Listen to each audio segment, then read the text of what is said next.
Hi, I'm Billy Keels, the host of the Going Long podcast. Every week, I'm going to be here interviewing the absolute best in the business as it relates to real asset investing, as well as real Main Street investors. We're going to be having conversations where you can listen in, and that's going to help you to continue on your path to education so that you feel much more comfortable as well as confident in investing long distance. So make sure that you go ahead and subscribe to the channel. Make sure that you're liking it as well, because that way you can get every single episode as soon as it comes out. And by the way, don't forget to leave today's episode a 5-star review. Let's go ahead and listen to today's conversation. Welcome to the Going Long podcast. We're back once again to continue to help to educate you so that you feel much more comfortable as well as confident investing beyond your backyard. I'm your host, Billy Keels. And you know what? If you've ever wanted to know how you could go from beginnings in the telco industry, coupled with 25 years of experience in real estate, and how that can lead to long distance success, then guess what? Today's the conversation that you're going to want to listen to until the very last word. Yes, I promise, the very last word, because today's guest not only started and had 11 years in the telco industry with a market leading company. Maybe she'll tell us a little bit more about that. Also in 2006, if all my data is right, that's when she got into the real estate industry. Well, starting with some distressed kind of assets. I think maybe she'll tell us a little bit more about that. And then also too, she added asset management in terms of managing that in a portfolio around 2014. And then she also decided that she was going to go ahead and found a multifamily division for an affiliate of 4M Capital, where she is the managing partner. And it gives me great pleasure to welcome to today's conversation, Maureen Miles. Maureen, welcome to the show. Hey, thanks for having me. Appreciate being here.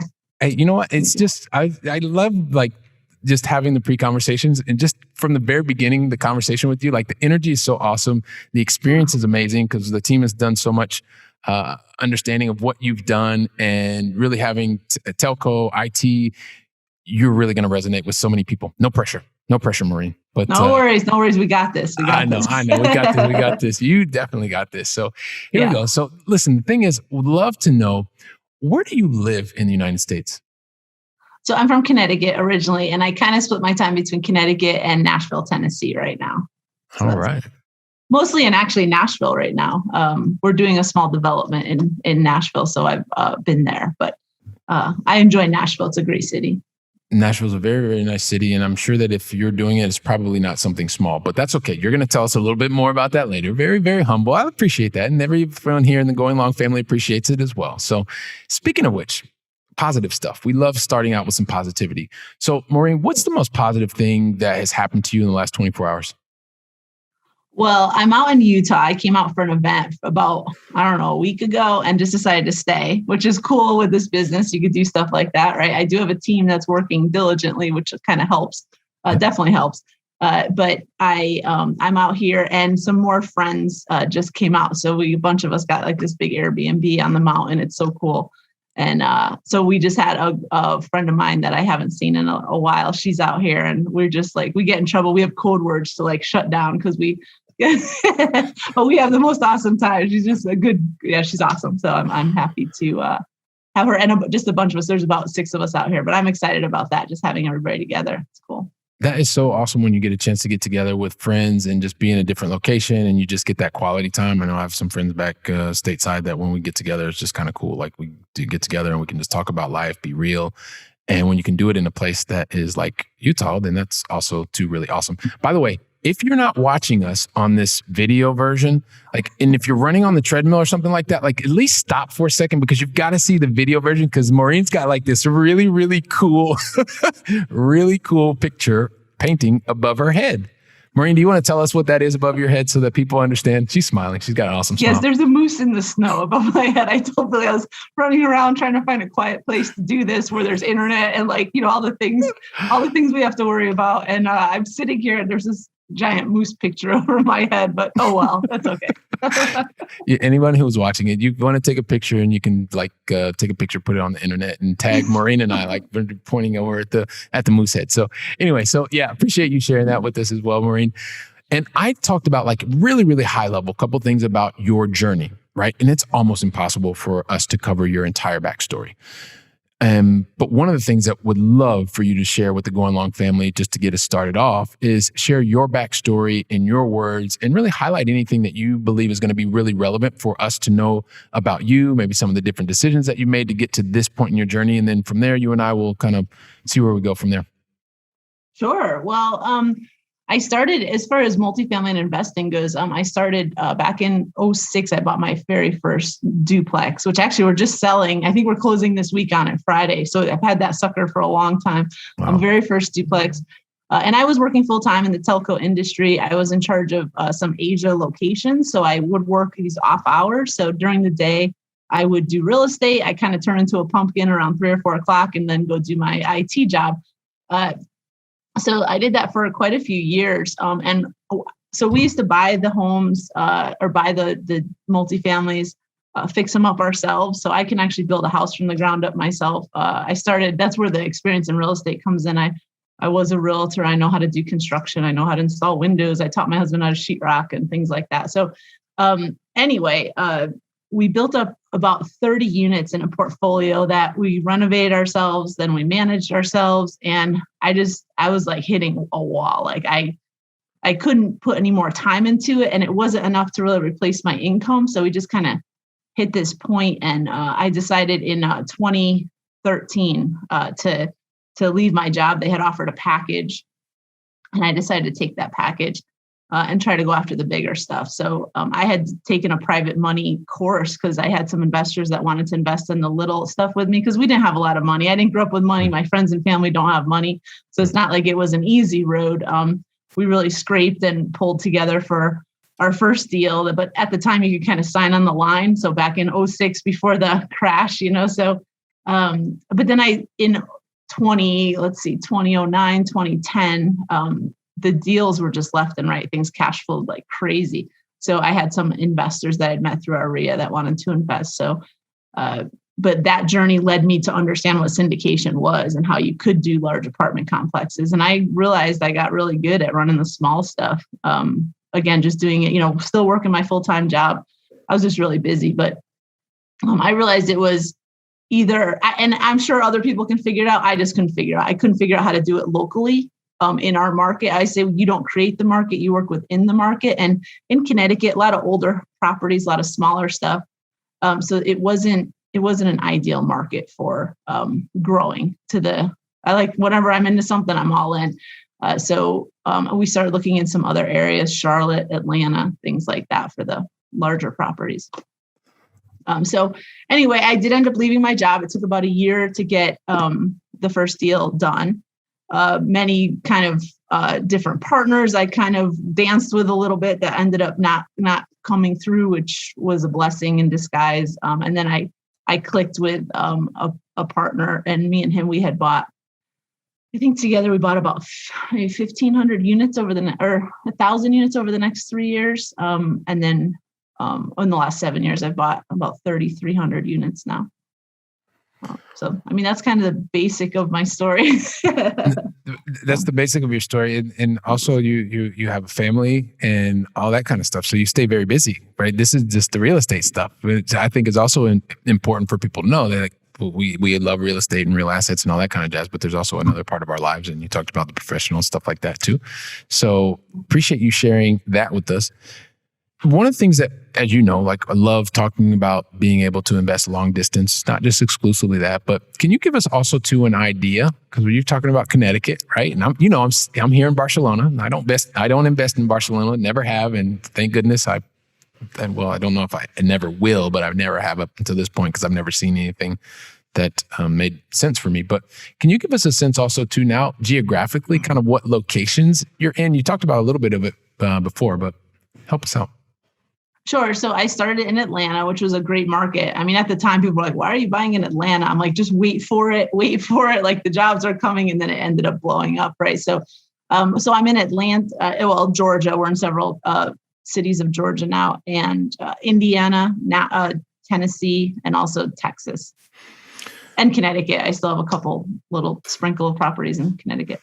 And I appreciate you sharing that. And you kind of alluded to a little bit of it earlier, but I always ask just the question, right? Because one of the things that, like when I read Rich Dad Poor Dad, and I kind of assumed that you bought the property in the place where you live in, and you were able to go by and you check it out and all that other kind of jazz. And so like kind of conventional wisdom says, if you're going to buy real estate, like you just buy in your backyard and you keep buying it in your backyard, like, and you keep building up. And so you've obviously, like, you still have properties in your quote unquote backyard, and you're in other markets, Texas, Tennessee, Georgia. Why in the world would you consciously make a decision to go beyond your backyard, knowing that it is what people say you should not do?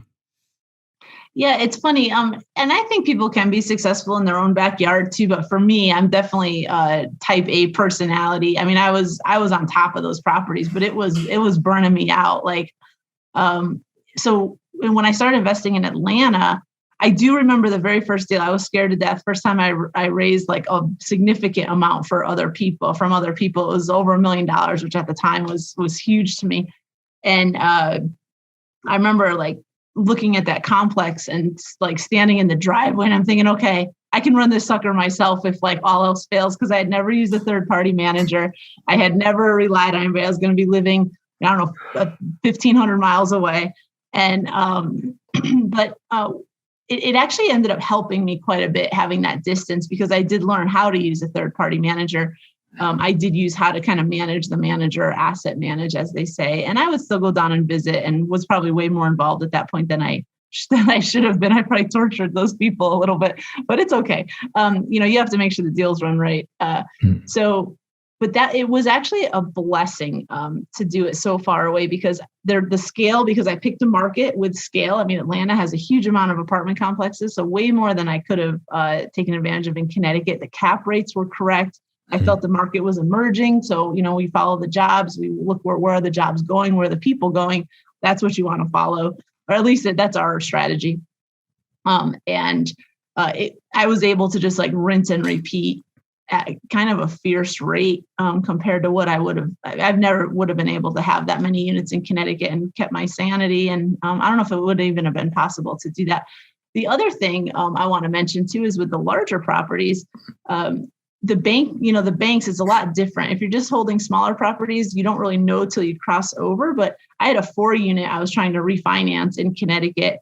And at the same time, I was closing on a $15.25 million, 242-unit property in Georgia.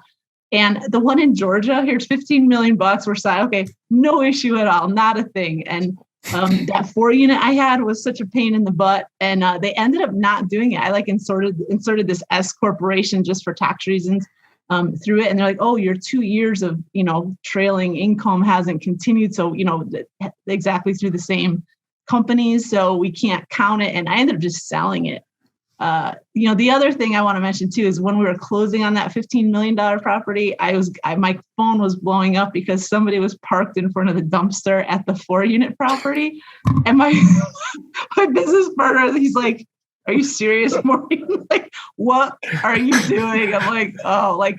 It was terrible. So like literally trying to sign the papers and my phone is just blowing up. So the bigger ones are great because you have people that are dedicated to go to that property every day. That's their livelihood. That's when they get up to go to work. That's what they go do. And they take honor and pride in it. And when you can get that team working just right, there's just this awesome synergy on the properties, and they run good and everybody's happy. It's a beautiful thing. So. Yeah. And so there's so many different things that I want to ask you about what you just mentioned. So, because there are, when you talk about, why you're looking to go into other locations or other markets or whatever the case may be, I mean, I'm very similar to you. Like, I love control, but one of the things that has happened as well is being able to live in Barcelona, but invest exclusively there. I have focused purely on process because I cannot get I can't get to any property fast enough to be able to fundamentally make any change. So it's about really, how do I focus on making sure that the processes are in place and the right people are in place to be able to deliver the results that the residents that are living in the properties are really looking for. And one of the other things that you said, and I'm just like really, really curious about this, because like you were like in a telco role and you were managing business in Asia, right? And there are, if I understood that correctly, right? You were I working, was managing. Yeah. So with Asia. I worked. I'm sorry. So I worked for, we used to install equipment it's for United Technologies. We're dedicated. I didn't work for United Technologies, but the telco company I worked for was dedicated to them. And so we would install their equipment, all the, Pratt & Whitney, Otis Elevator, whatever. And we would send technicians out with the equipment. And that's why I was in charge of the data center on my shift for that. Okay, perfect. So you were in Connecticut, but you were managing a business that was actually taking place in Asia. The reason I asked that is because, so for instance, I live here in Europe and I was managing businesses across Europe, Middle East, and Africa in an application software job, then doing it globally. And so a lot of the people that are watching and listening to us are in very kind of similar mindset and similar types of roles, managing businesses globally, doing it remotely, et cetera, et cetera. So could you share with us, Maureen, like that professional corporate experience brought you a number of skills. And I'm just curious, and I ask this pretty frequently, is that experience that you had managing a business on multiple different time zones, as we start looking at things that are in different time zones, long distance, what benefits or what skill set did you develop then that is really serving you well now so that you're serving your residents to the best of your team's ability?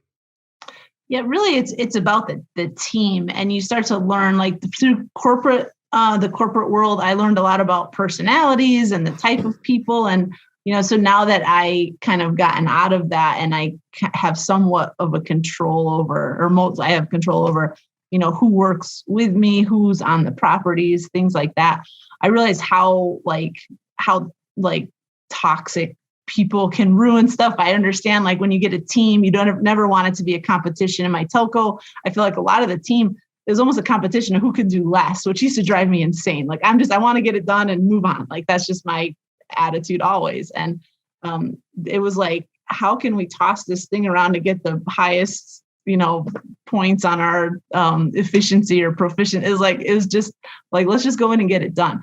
So now that I'm able to kind of sculpt how my own company runs, I know instantly. So like I go, if there is a problem at a property, sometimes we watch the numbers. Well, we always watch the numbers, but when we're watching the numbers, sometimes we'll pick up on something. It's like, something's not quite right here, or the occupancy will change, or, the days of vacancy, things will start changing. Like, what's going on with that? There's something going on. And if we can't figure it out, and when I do go visit, I don't know, like the properties have a feel, not to be too like, ooh, but they really do. Like you can tell when that team is all firing on all cylinders or when they're not. So that corporate environment really taught me about the different people, because, I've learned you put somebody in charge that doesn't know what they're doing. They want to surround themselves by other people that don't know what they're doing. So nobody knows they don't know what they're doing. So that was a big thing. So when I look at my properties or my team or one of the companies, I'm just very aware and sensitive. So I'd say more about the personalities than anything.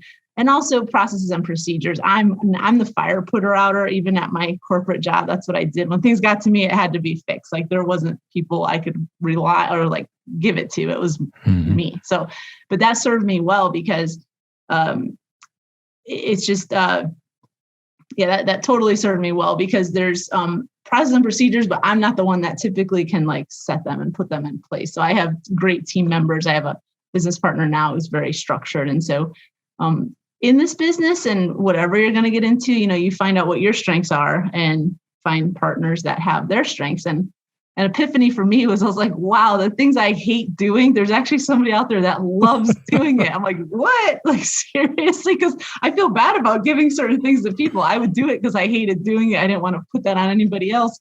I'm like, wow, you love that? Seriously? Like you want to be locked in a room for 5 days and no windows and you're okay with that? And some people just love that. So anyway, my point is it takes all personalities. The team is so important. Definitely processes and procedures as you're doing things remotely are wicked important, and understanding what you're looking at. But really, it all boils down to the people. It all boils down to people. Yeah, and that is one of the things when you are in the corporate environment, especially when you're managing businesses across geographies, you start realizing how important it is, not just people, but process and procedure. And so the fact that you are completely aware of that, and that's helping you today to drive more efficient teams, it also gives you kind of like that sense of things are moving in the right direction or they're not. And it's really interesting because I was just talking to my operations lead earlier today, and like she loves doing things that I just really don't. And so but we even laughed. It was like, this is great because I just I see things and I just want to go and move forward. And she's really awesome of like, okay, we got to come back here. Where's the structure? What's this? What's that? And boom, boom, boom. And when you start realizing that, Maureen, I mean, it just allowed you to build really powerful teams so that ultimately you can give the results that you are, that you want to be able to provide to others, which I think is absolutely fantastic. Totally. And you really learn who to trust too. Like I have a couple team members, like if something's not, because there is a constant shift. We have about 85 employees now. So there's a constant shift of, people and just like, but you start to learn, you have your go-to people like, hey, can you go check this out for something's not quite right, or go see what's going on. And so you just need a few key people that you can really trust that are aligned with you and understand, you all kind of understand the way each other thinks and be able to rely on those people remotely to go handle stuff. Well, I appreciate you following up on that one.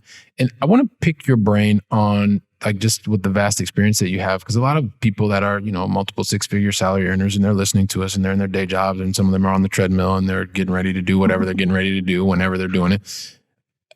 And there's this whole thing of this whole real estate thing seems interesting, kind of tired of Wall Street, don't like this, it's not predictable, blah, blah, blah. But the whole concept of entrusting my capital with somebody else that I don't really even know, or at least conceptually, I don't think I know.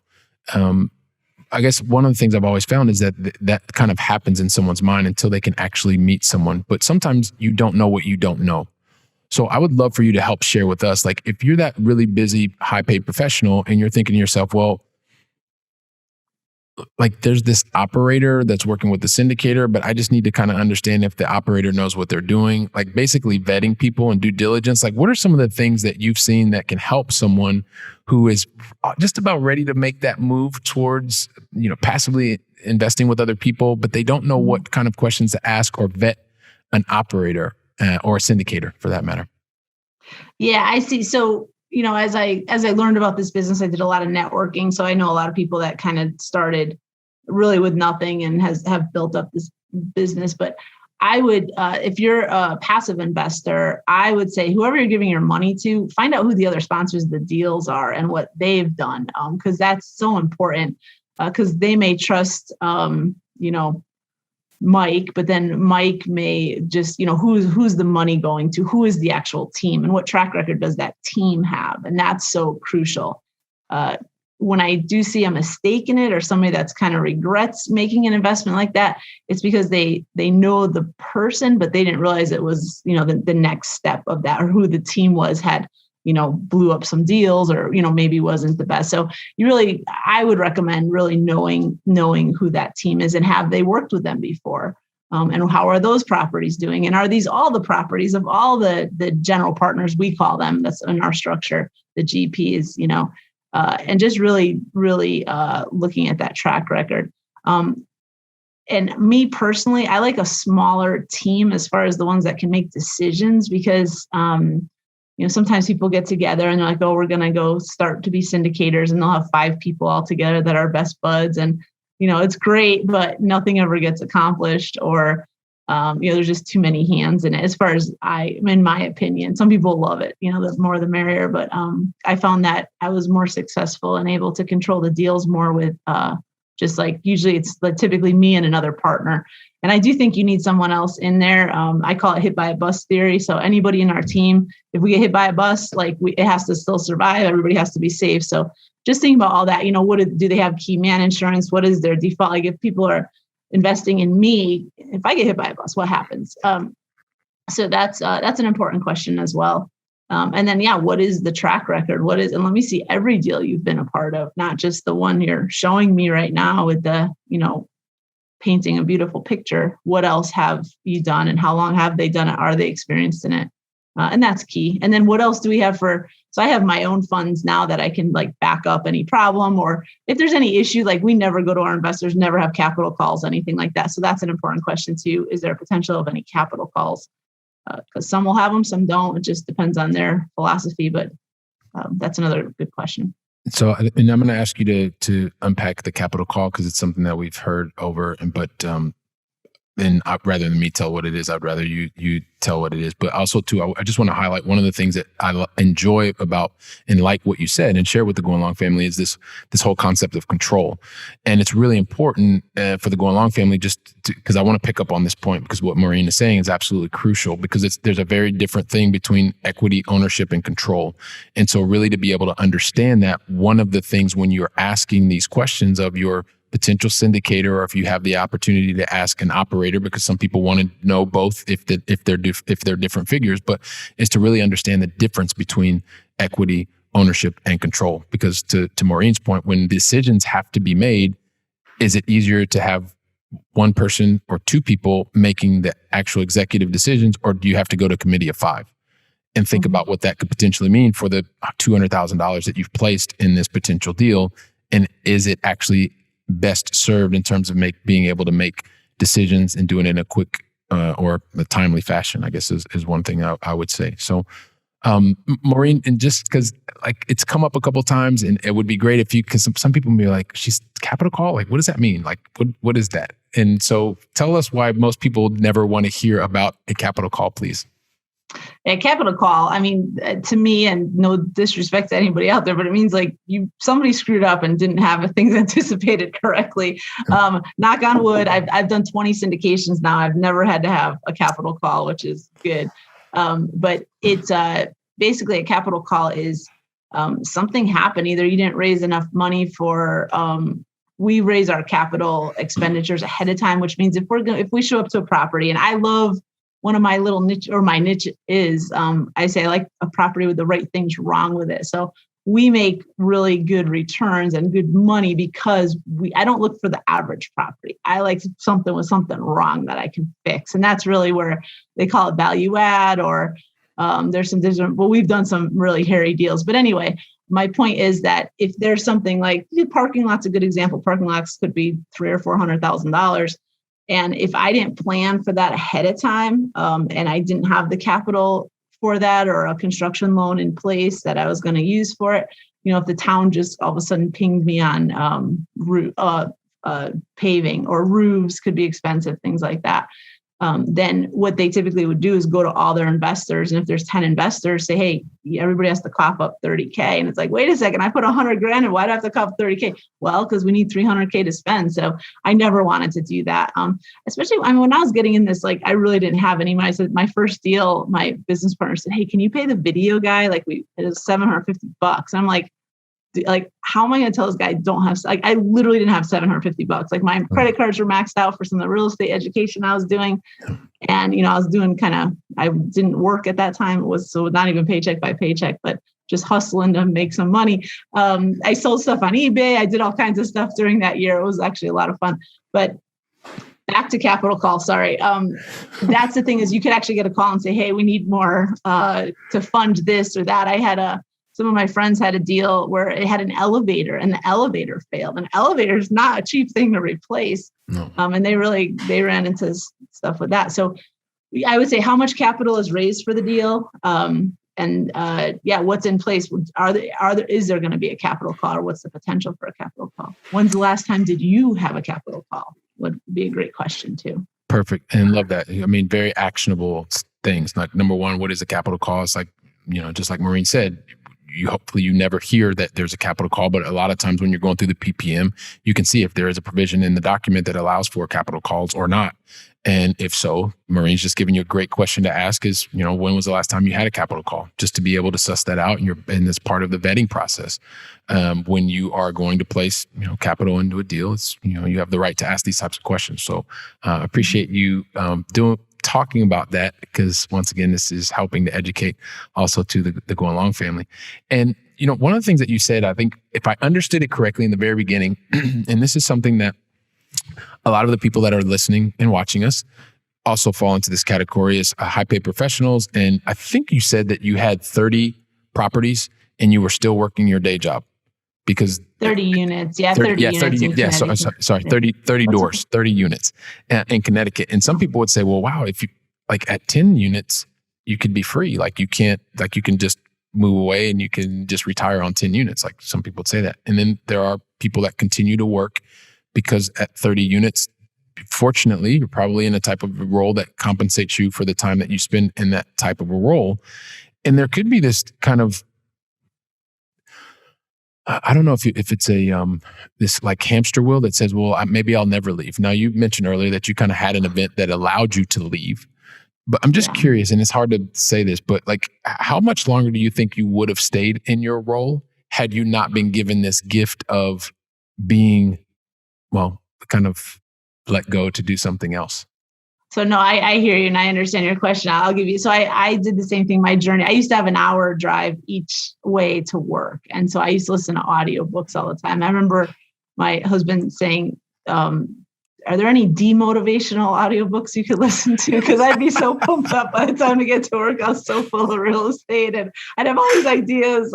So I love the drive. But anyway, my job started really wearing on me. Like I was in a room literally with no windows and working all kinds of crazy hours. I couldn't get my kids off the school bus because I had a boss that wouldn't let me be like 10 minutes late at the time. And it was like killing me that day. I remember driving to work one day and thinking, okay, if like a car cuts in front of me, like I'm not swerving. Like that was literally, and I'm like, okay, this is, so I mean, I was getting burnt out at doing everything as well. And I read Rich Dad, Poor Dad and Think and Grow Rich and all these great fundamental books. And I remember my boss called me in one day, and at the time I was probably making about $80,000 a year or so.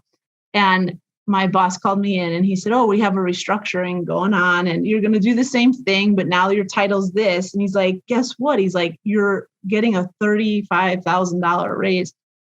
And I thought I was gonna vomit because I was planning my escape at making 80 grand. And I was the breadwinner in my family. My husband had a job that paid less, but he was closer to where the kids were. So we had that trade-off.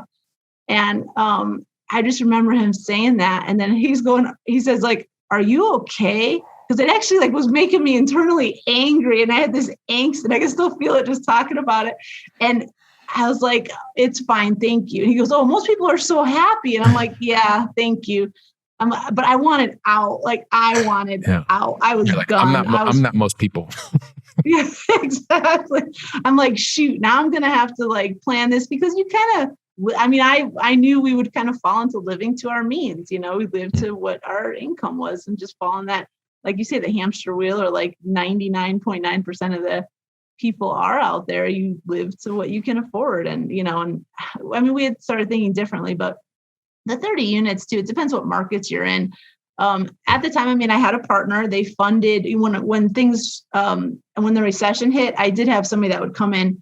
We basically paid all cash for it. Again, I was just the one that did everything. I had no extra money. So, we would split the cash flow. And more partners, more cash flow splits and things like that. And we'd always have money to, a furnace would go, that's $4 or $5 grand. And so you can't just say, oh, I'm going to take 10 units and go. Now I probably could, because I could have money in the bank that, if a furnace goes, just write the check. It's not so much of a big deal. But, at the time, 30 units, it seems like a lot, but you had your partners in there, just all the extra things. And the rents out where we were in Connecticut, where I found a good place, I'd probably make, I'd say $200 to $300 a unit.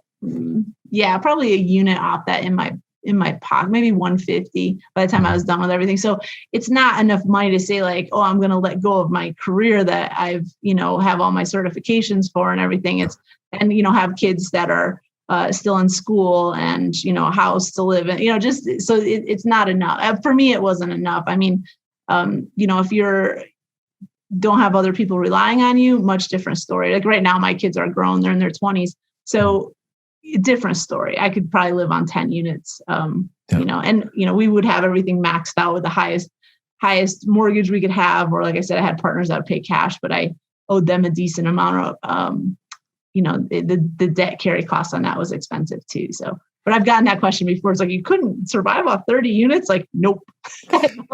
Yeah. And I love that you broke it down for us, because there are, we're surrounded by a lot of people that are watching and listening to us at even at 30 units and it's not that they're living beyond their means. It's just like you said, you get to a certain lifestyle and you're like, okay, well, yeah, 30, but I would need 60 doors or whatever.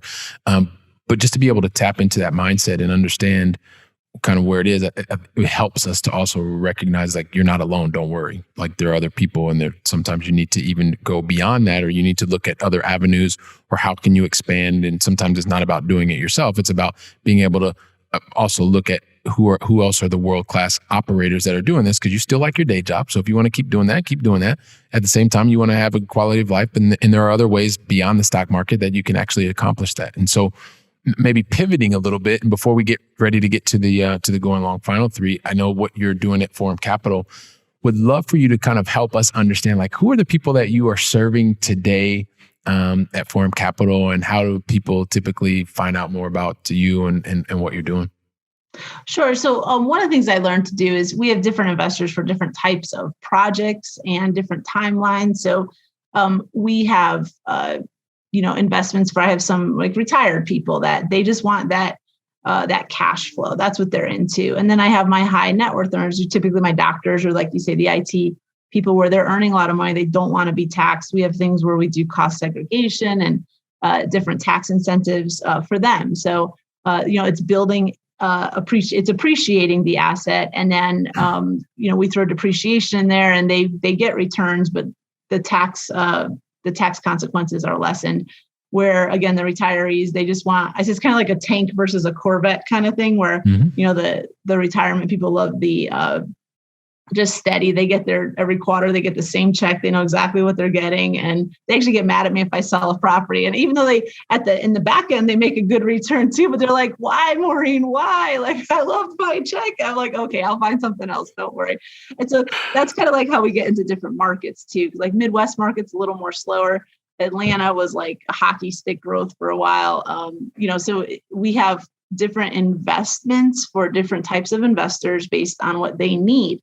And I love that part of it. I love that creative part, trying to match up everybody and giving them what they need, and, making sure these certain projects, I always think, well, what type of investor would this be? We have our quick ones where it may be a 12 to, 24 or 30 month turnaround with like a percentage amount. They know what they're getting, and other ones where it's just, back end, when we sell it, we split the profit. So again, all kinds of stuff. I have so many different structures that I use depending on the deal and the investor, but make sure it's right for you. There are investments out there for you, but it's a great diversification tool that I think a lot of people aren't aware of. Where in the beginning, I had a lot of people that owned smaller properties themselves. They were actually selling because they said, Maureen, it's so much easier with you, because they were doctors, they were high paid IT. They tried to own their own properties, and the headaches, and they couldn't respond quickly. And, things like that. And it's a great thing to go through, because they appreciated me that much more after they get tortured a little bit by some tenants. But, those, I'd say that's probably my primary groups of people are retirees or high net worth earners, or just people that kind of have cash, and they know they're smart enough to realize that they might not be able to react to everything as quickly as they could, or they may not know everything about real estate. So sometimes just before they get into it themselves, they'll put some money with us in a syndication, or we have a fund we run as well. But so those are kind of the primary people we serve. Okay. Well, and that helps out a lot. And yes, I mean, one of the things is when you decide that either you want just another parallel is if you want to be the property manager, or you just want to pay someone that X percent, you realize really quickly that it's worth paying the X percent just to not have to worry about all of the headaches and things like that, and just the operational requirements that it can take. And it's the same thing. Like if you're a brain surgeon, do you really want to have to go over to the property that you own that's one of 3 properties and fix a toilet, or make the phone call to the person that's going to go over there and fix it? And so when you start realizing, okay, well, I'd rather use these $200,000 to place over into this particular syndication, I can do what I do best all the time. And then Maureen and her team are going to make sure that they deliver on the promise. And yeah, it's a win-win for so many people. So appreciate it. Yeah, I'll tell you, so just 2 quick things on that. Yeah. So my husband's actually able to retire after the second syndication. So we bought the first one and second syndication 2 months. We had enough cash flow at that point. And the other thing is when I really, really appreciated not having to make all the calls, because there was a property management company in place with the team and people that watch stuff. But like for me, even though I watched and kind of managed them, is I was at a property one time, and oh man, there was a I mean, you have enough units, there's going to be deaths, there's going to be like all kinds of things happen, right? We have over 3,000. So it's like, all those different families, and there's going to be fights. You just name it. Everything. You can't help it, no matter where you are. And there was a girl came home and she was just about to have a baby, and she found her dad had a heart attack and died. I happened to be there, and oh my God, I was like, I didn't know what to do. I'm like, I never ran into this before. My property manager, he was a preacher, and he just calmed everybody. I was just so grateful. And then the management company, again, I was new to third party management. They came in, they knew exactly what to do. I was like, wow. Usually I could figure stuff out. This one, I don't even know where to start. I'm a little police, of course, but it's things like that it's nice to kind of just be away a little bit, to have that layer in between of, professionals that know how to deal with that stuff. And you can't know everything, right? And so what you do best is what you do best, and then you have your team that is focused on doing what they do best in all the different types of situations, and they've seen those situations many, many times. And it's just like when you're in your corporate job, you're in your specific role, and you've done that, and you're there, and you're one of whatever 100,000 people or 50,000 people or whatever size organization you're in, and you do what you do best. And it's very similar now. It's about making sure that you have the right who in place, so that you can do what you do best. So that makes a lot of sense. And I guess the thing is, Maureen, I kind of want to just keep talking forever, but we kind of have to get to the going long final. Yeah, we got to get to the going long final three. That's the thing. And so the deal is, I never ask anybody the going long final three unless they tell me that they're ready. So are you ready? I'm ready as I'll ever be. So let's go. Did I tell you, this is a really cool conversation. I'm enjoying having conversation with you. So here's the thing. We started with you over in the US in Connecticut. And now I want to bring things back to this side of the pond, because I'm over here in Barcelona. So I always want to know, and I want you to share with the Going Long family, what is your favorite European city that you've either visited or is still on your bucket list to visit? Oh man. So yeah, I do want to go. I'd like to travel to, certain countries. I want to travel to, actually Switzerland is a thing that I've really wanted to do. I've been just the mountains, and I've always wanted to go to Switzerland. So it's definitely on my bucket list. And Ireland as well. So I'm Irish descent, so I've always wanted to go there. I haven't done much traveling, but I'm ready now. I'm ready. Both are good places, and be ready. So just be in touch with me, and we have friends in Switzerland and friends in Ireland and all that kind of jazz. So I'm sure you'll have your own recommendations, but I'll be happy to give you a couple as well. So thank you. I appreciate that. Yeah. So awesome. So here's the other thing. So that was question one. Question number two is really one of the things that I've seen with really successful people. And you've achieved lots of success, and you're a successful person. And the thing is what I've noticed is that all successful people have this one thing in common. And the thing with successful people is that they've only made one mistake along the whole thing. And that's why they're, okay, maybe I got that wrong. I get that wrong all the time, by the way. Don't worry. And so the thing is, successful people, just like everybody else, they know exactly, they have so many different challenges, or they have different mistakes that happen in their life. But the thing is successful people react differently, right? And it's the fact that they will look at and take away a lesson from whatever that opportunity was. So I would love for you to share with us, Maureen, what is the one lesson that you would share with the entire Going Long family from something that happened to you in the past? Yeah, as far as mistakes go, I always say, people ask me that question, oh, what have you failed at, all that? And I don't look at it like that, because some things may not turn out the way you originally thought they would. They may turn out better. They may take a left, but as long as you don't give up, as long as you for me, the network is huge. If I did ever have a question when I was starting this, I had people to reach out to because I had just networked. I went to groups, I listened to podcasts, things like this. I just stayed focused in it. But mistakes, we've made them, but it's probably trusting people I shouldn't trust, maybe, or, learning how to vet people better. It was a huge one, but I'd say as long as you just keep going, don't quit. And especially, I think this, in this business, it's so, knock on wood, I've never been late on a distribution or fell short of a projection in the 7.5 years now we've been doing this with all the properties, because I do like to be on point. My team is second to none. They're awesome. And I say just keep going, and don't ever, when you throw your hands up and you quit, that's when that would be the only mistake. And I've never done that. Awesome. I've tapped out before. I've had a couple drinks with friends before after long days. You're not the only one. I'm going to go get a coffee right now. I'll be back in an hour. So we've had those moments, but always figure it out. It's all. So I mean, I don't want to say I don't make mistakes, because I do make them, but just kind of duck and weave is what I say business is about. Do the best you can all the time. But I would say not having more confidence in my abilities in the beginning, and probably listening to others if I had to say a mistake, because I think I could have been farther even faster. Okay. So trust in yourself and be willing to know that not every decision is the right decision, but trust in yourself and be able to continue to move forward.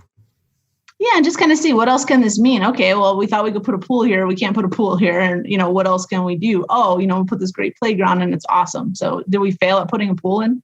Maybe. I don't know. It depends how you look at it, but I don't know, just things like that. It's all about mindset. Okay. Love that. And appreciate you sharing that lesson.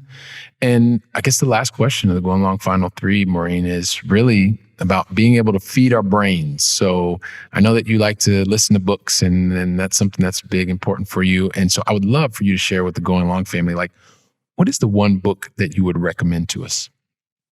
Yeah. So, besides the basics, the Think and Grow Rich and the, Rich Dad, Poor Dad, once you get through that, Think and Grow Rich, I was just talking to somebody about it last night, actually, how, wherever you are, even though you read it, when you read it again, it's almost like a different book. It's amazing. Right. And so it kind of stands the test of time. Right now I'm reading Essentialism. I have a book that was really good. The Power of the Other, I thought was a good book as well. Henry Cloud, 48 Laws of Success is another great one. Those are kind of my. I'm going to take The Power of the Other, if that's okay. Sure, take The Power of the Other. That's good. Power of the Other. It's important. It really is. And because also it's a new one that we've not heard yet, and okay. Yes, so I like that one. So we're going to take that one. Okay, Power of the Other is the book I would recommend. All right, Power of the Other. Perfect. There you go, Going Long family. Maureen just left it on the table. There you go. Awesome.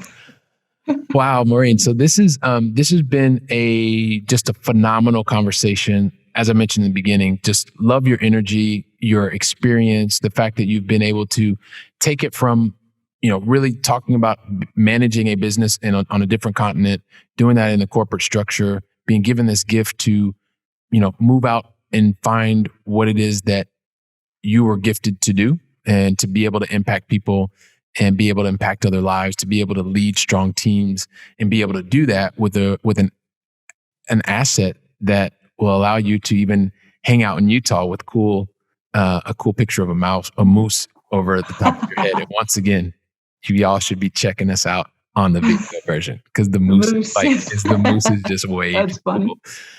And so also just with the experience that you're talking about, is affecting lives over 3,000 different units, and being able to have this experience and being able to have the quality of life, and being able to be a mother, and to be able to be a managing partner, and be able to do so many different things. I'm sure that you have resonated with so many of the Going Long family today, and people are just thinking to themselves, I got to get in touch with Maureen. She's way too cool. So help us understand, Maureen, what is the best way for the Going Long family to get in touch with you, find out more about what you're doing as well at 4M Capital? So my website is www.4mrei.com. So that's the number 4, M like Maureen, REI like real estate investment.com. So 4mrei.com. And we have a contact us. And also, if you want to shoot me an email, it's Miles, Miles is my last name, just like the measurement. Be kilometer in Europe, I guess, is a little joke. Just sorry. Yeah, a little cheesy joke, but it's mmiles@4mrei.com. All right, mmiles@4mrei.com. And yes, I did like the kilometers joke. That was good. Wow, Maureen, listen, we're going to include those contact details in the show notes. So it's going to make it really, really easy for people. So like if they are at the beach or if they're running, whatever, all they have to do is click a link and they can find out more about you and your team and all the awesome things that you're doing. Loved your website. It was amazing. Get to see all the different locations where you're affecting lives. And I think that that's something that's really, really awesome too. So Going Long family, go over to 4mrei.com and check out Maureen and everything that they are doing. And wow, Maureen, thank you very much. Really appreciate you investing your time with me and the entire Going Long family. Thank you so much. I had a blast. Thank you, Billy. It was awesome. Yeah, me too. So listen, if you give me just a couple seconds, I just want to say 2 or 3 words to the Going Long family. First and foremost, Going Long family, listen, thank you so much for investing your time with Maureen and I. Wasn't she awesome? Like, she just left so much like experience, actionable items that you can take away and actually make and help to vet new operators, syndicators. You can start thinking about the way that you can build your own business. And so it was just awesome. So like, share today's episode with 2 or 3 other people. You have a unique opportunity to make a positive impact on other people's lives. So go out and do that. And you're going to attract other like-minded people to the Going Long family, which is an awesome thing. So also to take just a couple seconds and leave an honest review, not asking for a 5-star review, asking for an honest review, just a couple of seconds really. And let us know what you thought about today's conversation, what you liked, what you would have loved to hear. And also too, is you're really easy to get in touch with Maureen. We've made it really, really easy for you. So, and I'd love to do that. I'll read each and every one of your reviews. It's something that's awesome. And I'm really looking forward to welcoming each and every one of you back on the very next conversation. And until then, go out and make it a great day. And thank you very much.